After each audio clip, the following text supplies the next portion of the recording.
Rania, what was your reaction to news that Israel bombed a Syrian military airport last night?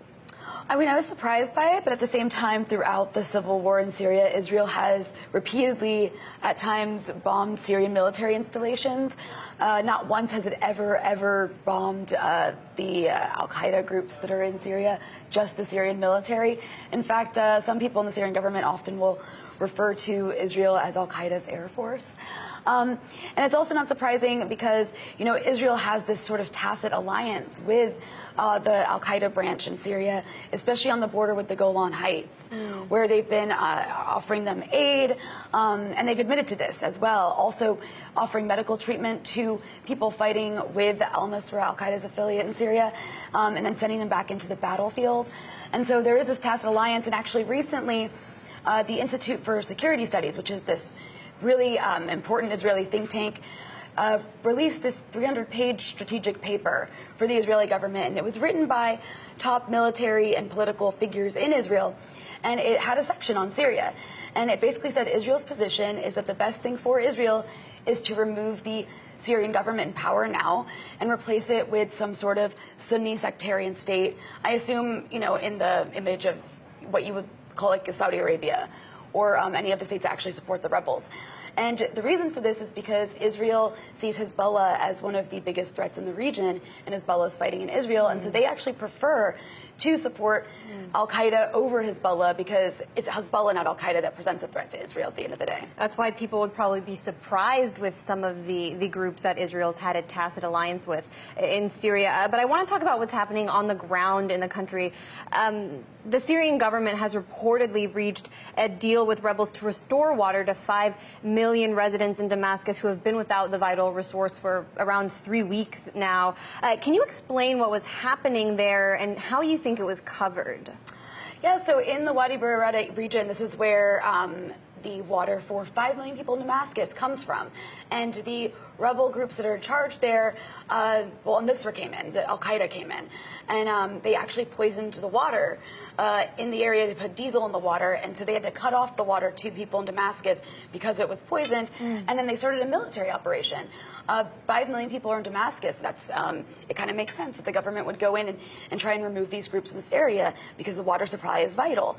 And so there's been fighting ongoing in that area, and the media once again has covered it by completely blaming the Syrian government and not alerting viewers and readers that the people who are fighting in this valley area that are controlling the water resource to this entire city are actually al-Qaeda.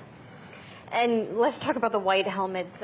They actually signed on to a document endorsing the rebels using this tactic as a weapon of war, using water as a weapon of war, essentially.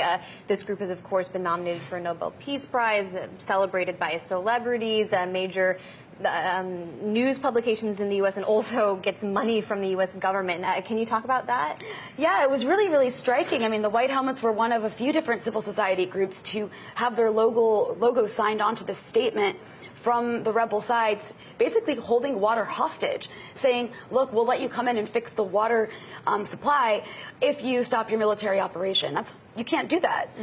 Water is an essential thing. You're not supposed to hold it hostage. I believe that might actually be a war crime to do that with water. And so it was really striking to see that, and also the level of silence from the governments that are the benefactors of this group. They haven't said anything. This is not a humanitarian strategy. This is not a humanitarian. This is not humanitarian behavior to agree to hold water hostage. Yeah, we just had the scroll up from the Nobel Prize Committee, their website, saying these are the heroes of peace. So it's interesting that how you've just described them as endorsing something that many would say is not very humanitarian. And finally, you attended an event yesterday at the Atlantic Council called Combating al-Qaeda in Syria, a Strategy for the Next President. It featured very prominent advocates of arming the so-called moderate rebels in Syria, specifically Charles Lister probably being the most well-known of the Middle East Institute. What did you learn there about the current state of the conflict? Well, I think it was really interesting because these are people who, for the past 5 years, are come from think tanks that have been pushing for ongoing military escalation from the Western side.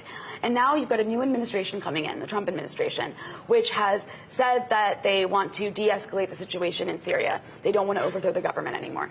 And so what I saw yesterday at this panel was the sort of establishment think tanks repackaging their whole view towards Syria in a way that Trump would like. So instead of calling it a humanitarian issue, and we have to do humanitarian intervention, they've made it about defeating al-Qaeda in Syria. What's interesting about that is all of these people have, for the past 5 years, supported policies that actually empowered al-Qaeda in Syria. And so now they're saying they want to defeat al-Qaeda in Syria by doing the same exact things they've been advocating for the past 5 years, which is to continue arming these Sunni groups. They call them moderate opposition, but none of the panelists yesterday none of them detailed or gave us any specifics about a single moderate opposition group. They didn't name one. And they also talked about the need to still get rid of the Syrian government, if possible, still have some sort of no-fly zone situation. So it's the same policies. They've just given it a new a makeover. And the last thing I will add is that these panelists also, not only do they want to go in and continue to arm rebel groups, they also specifically talked about Iran. They fear-mongered tremendously about Iran and Hezbollah, and they started to sound almost more sectarian than some people in the Middle East do, the way they were talking about, the Shia groups. It was this big, and that's another thing that's big with Trump, is he's very anti-Iran, and so they were trying to play that up as well. I don't know if it will work, but afterwards, General David Petraeus was there, and he seems to agree with a lot of what these panelists said. So I guess it's kind of unpredictable. We'll see what happens, but hopefully they don't get their way. Do you get the sense, though, and just briefly, because we only have a little bit of time left, that these people that have been advocating for intervention and regime change for so long feel defeated?